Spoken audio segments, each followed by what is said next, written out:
La ira de Dios, por Thomas Watson. ¿Qué es lo que merece cada pecado? La ira y maldición de Dios, tanto en esta vida como en la que ha de venir. Apartaos de mí, malditos, al fuego eterno preparado para el diablo y sus ángeles. Mateo 25:41. El hombre habiendo pecado es como un favorito expulsado del favor del rey, y merece la ira y maldición de Dios. Merece la maldición de Dios, Gálatas 3:10.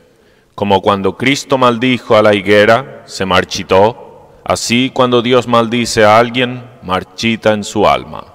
Mateo 21:19. La maldición de Dios estalla de donde venga. Merece también la ira de Dios, que no es nada más que la ejecución de su maldición. ¿Qué es esta ira? Primero, es privativa, es decir, priva de las sonrisas del rostro de Dios. Es suficiente infierno ser excluido de su presencia, en cuya presencia hay plenitud de alegría. Salmo 16:11. Su rostro sonriente tiene ese esplendor y belleza que encanta a los ángeles con deleite. Este es el diamante en el anillo de gloria. Si fue una miseria para Absalón no poder ver el rostro del rey, ¿qué será para el malvado ser excluido de ver el rostro agradable de Dios? Ser privado de la vista de Dios es el mayor de todos los castigos. Segundo, esta ira tiene algo de positivo en ella. Vino sobre ellos la ira hasta el extremo. 1 Tesalonicenses 2:16. Primero, la ira de Dios es irresistible. ¿Quién conoce el poder de tu ira? Salmo 90:11. Los pecadores pueden oponerse a los caminos de Dios, pero no a su ira. ¿Contenderá la zarza con el fuego? ¿Contenderá lo finito con lo infinito? ¿Tienes tú un brazo como el del Señor? Job 49. Segundo, la ira de Dios es terrible. El proverbio español es: no es tan bravo el león como lo pintan. Somos aptos para tener pensamientos de desprecio de la ira de Dios, pero es muy tremenda y tétrica, como si un plomo escaldado cayese en los ojos de alguien. La palabra hebrea para ira significa calor. Para mostrar que la ira de Dios es caliente, es por eso que es comparada al fuego en el texto. El fuego, cuando está en su furia, es terrible. Así, la ira de Dios es como fuego, es lo terrible de lo terrible. Otro fuego no es sino una pintura comparado a este.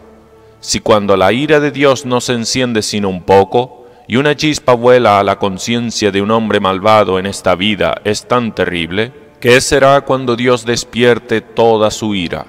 Salmo 78:38. Qué triste es un alma abandonada. Dios entonces escribirá su ira y escribirá cosas amargas. Sus flechas venenosas se pegan rápido al corazón. He llevado tus terrores, he estado medroso, sobre mí han pasado tus iras, y me oprimen tus terrores. Salmos 88, 15 y 16.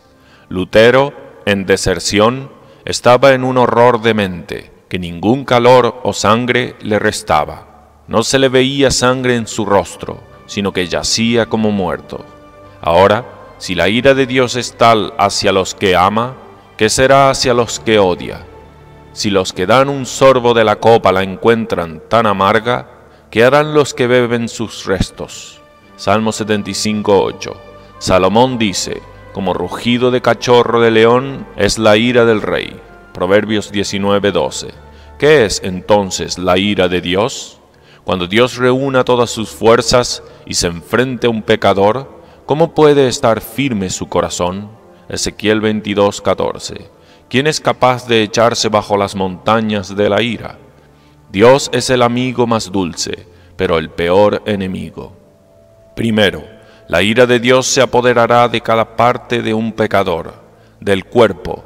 El cuerpo, que era tan tierno que no podía soportar calor o frío, será atormentado en el lagar de la ira de Dios. Esos ojos que antes podían contemplar objetos amorosos, serán atormentados con la vista de diablos. Los oídos, que antes se deleitaban con música, serán atormentados con los gritos espantosos de los condenados. La ira de Dios se apoderará del alma de un reprobado. Fuego común no puede tocar el alma.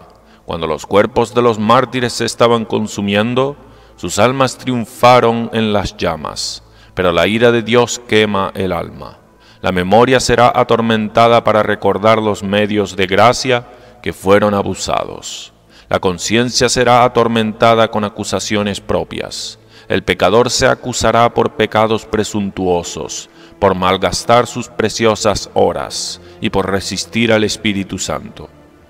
Segundo, la ira de Dios es sin intermisión. El infierno es un lugar permanente, pero no un lugar de descanso. No hay un minuto de descanso. El dolor externo tiene algún alivio. Si son piedras o cólica, el paciente a veces tiene alivio, pero los tormentos de los condenados no tienen intermisión. Quien siente la ira de Dios nunca dice, tengo alivio. Tercero, la ira de Dios es eterna.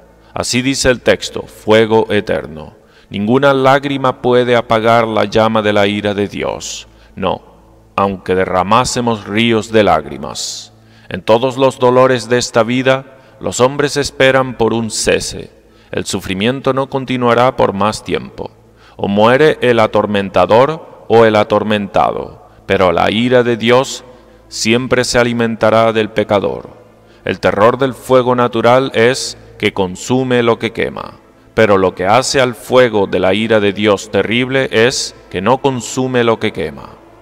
Los que se pierden morirán permaneciendo siempre vivos. Bernardo, el pecador siempre estará en el horno.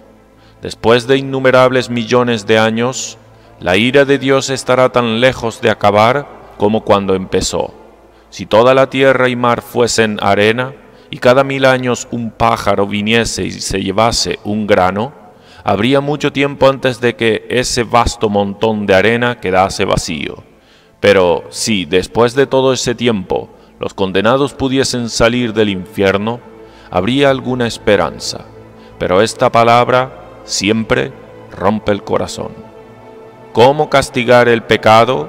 Consiste con la justicia de Dios, que probablemente fue cometido en un momento, con fuego eterno, por cuenta de la naturaleza atroz del pecado. Considera la persona ofendida. Es un crimen de la mayor traición. El pecado es cometido contra una majestad infinita. Por eso es infinita, y el castigo debe ser infinito, porque la naturaleza del hombre no es sino finita, y un pecador no puede de una vez soportar la ira infinita. Por eso debe estar satisfaciendo en enemistad lo que no puede satisfacer de una vez. Cuarto, mientras el malvado se queda abrazándose en las llamas de la ira, no tienen a nadie que se compadezca de ellos. Es un alivio de aflicción tener a alguien para condolerse con nosotros, pero a los malvados les son mostradas la ira y ninguna compasión. ¿Quién se compadecerá de ellos? Dios no. Ellos se burlaron de su espíritu, y ahora Él se reirá de sus calamidades. Proverbios 1:26. Los santos no se compadecerán de ellos.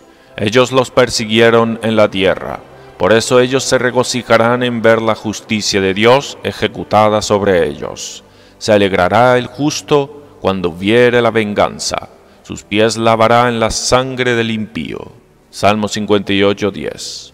Quinto, el pecador bajo la ira no tiene a nadie que le hable una buena palabra. Si una persona elegida peca, tiene a alguien que interceda por él. Tenemos un abogado, Jesucristo el justo. 1 Juan 2:1. Cristo dirá, es uno de mis amigos, alguien por quien derramé mi sangre. Padre, perdónalo. Pero el malvado que morirá en pecado no tiene a nadie que solicite por él. Tienen un acusador, pero no un abogado. La sangre de Cristo no abogará por ellos. Ellos despreciaron a Cristo y rechazaron sujetarse a su gobierno. Por eso la sangre de Cristo clama contra ellos. Tercero, la ira de Dios es justa. La palabra griega para venganza significa justicia.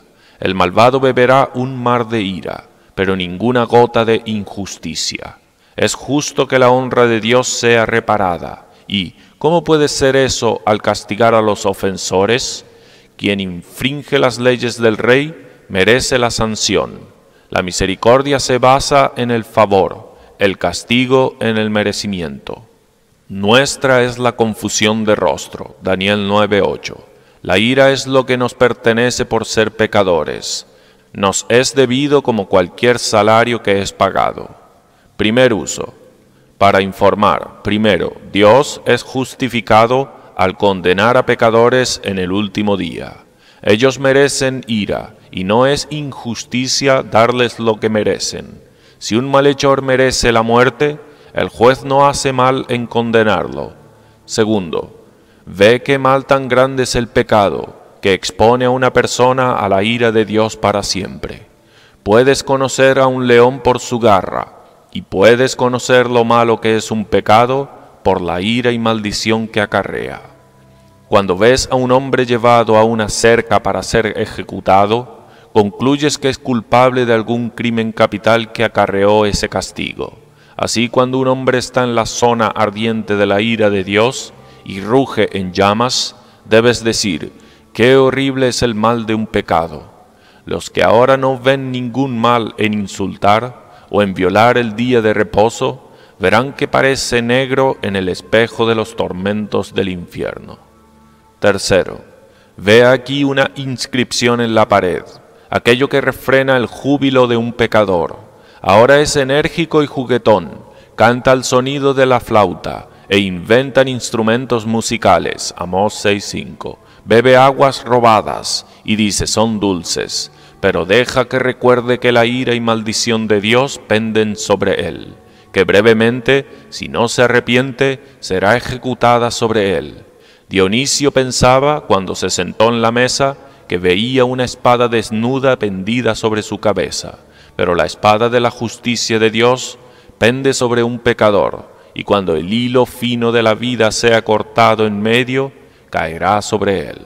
Alégrate, joven, en tu juventud, y tome placer tu corazón en los días de tu adolescencia. Pero sabe que sobre todas estas cosas te juzgará Dios. Eclesiastés 11:9. Por una gota de placer deberás beber un mar de ira. Tu placer no puede ser tan dulce como la ira lo es de amarga. Los deleites de la carne no pueden contrarrestar el horror de la conciencia. Mejor es querer la miel del diablo que el aguijón con la ira de Dios. El jardín del Edén, que significa placer, tenía una espada llameante puesta a su extremo este. Génesis 3:24. El jardín del deleite carnal y pecaminoso está rodeado por la espada llameante de la ira de Dios. Segundo uso, de reprobación.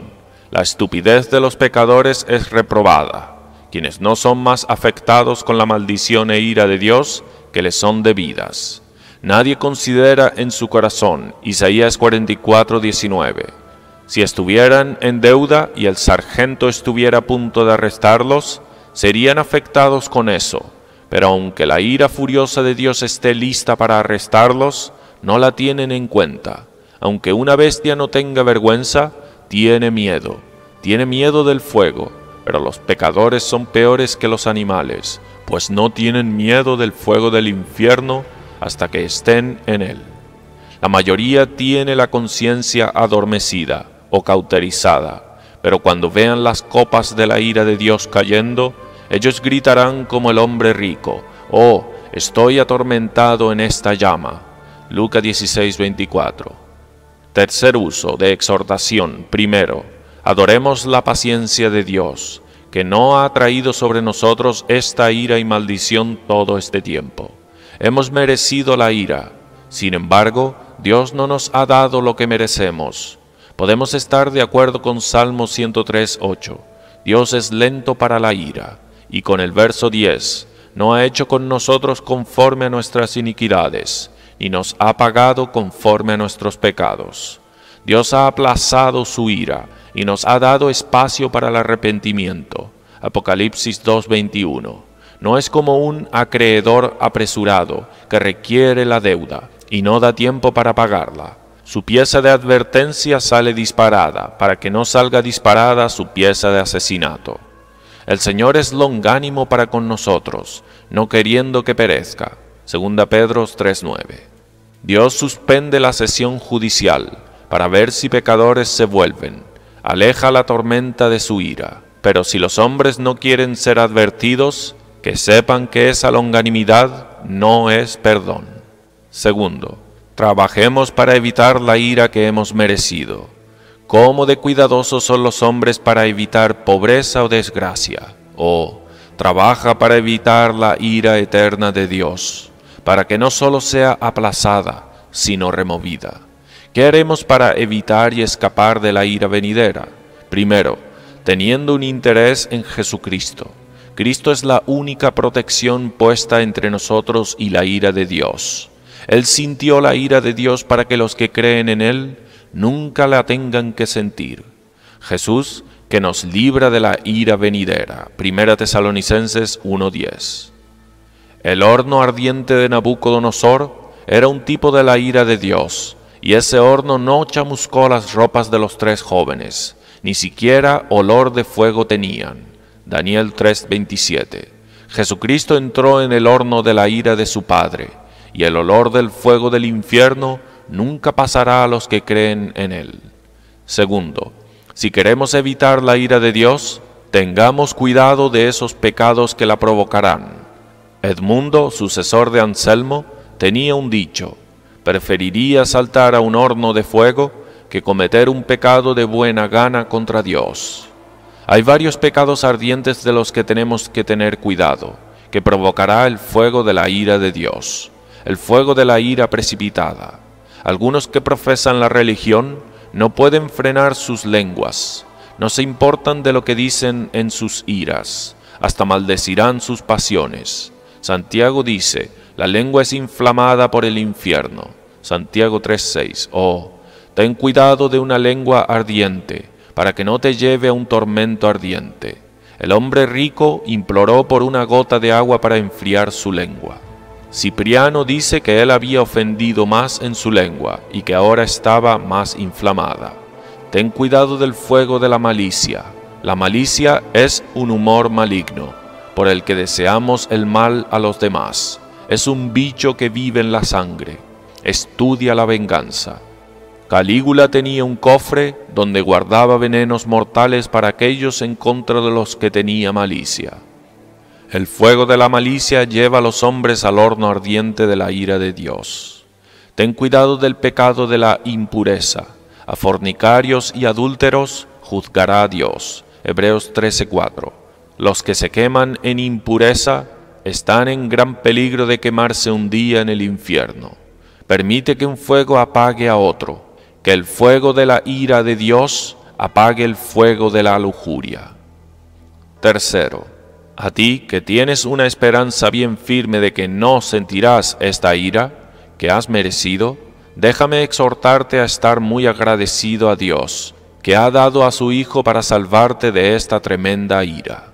Jesús te ha librado de la ira venidera. El Cordero de Dios fue chamuscado en el fuego de la ira de Dios por ti. Cristo sintió la ira que no merecía, para que pudieses escapar de la ira que has merecido. Plinio observa que no existe nada mejor para extinguir el fuego que la sangre. La sangre de Cristo extinguió el fuego de la ira de Dios por ti. Sea sobre mí tu maldición, dijo Rebeca a Jacob, Génesis 27:13. Así dijo Cristo a la justicia de Dios: sea sobre mí la maldición, para que mis elegidos puedan heredar la bendición. Sé paciente bajo todas las aflicciones que soportas. La aflicción es afilada, pero no es la ira, no es el infierno. ¿Quién no bebería de buena gana de la copa de aflicción, sabiendo que nunca beberá de la copa de condenación? ¿Quién no soportaría de buena gana la ira del hombre, sabiendo que nunca sentirá la ira de Dios? Cristiano, aunque puedas sentir la vara, nunca sentirás el hacha sangriento. Agustín una vez dijo: golpea, Señor, donde quieras, si el pecado es perdonado. Así di: aflígeme, Señor, como quieras en esta vida, viendo que escaparé de la ira venidera.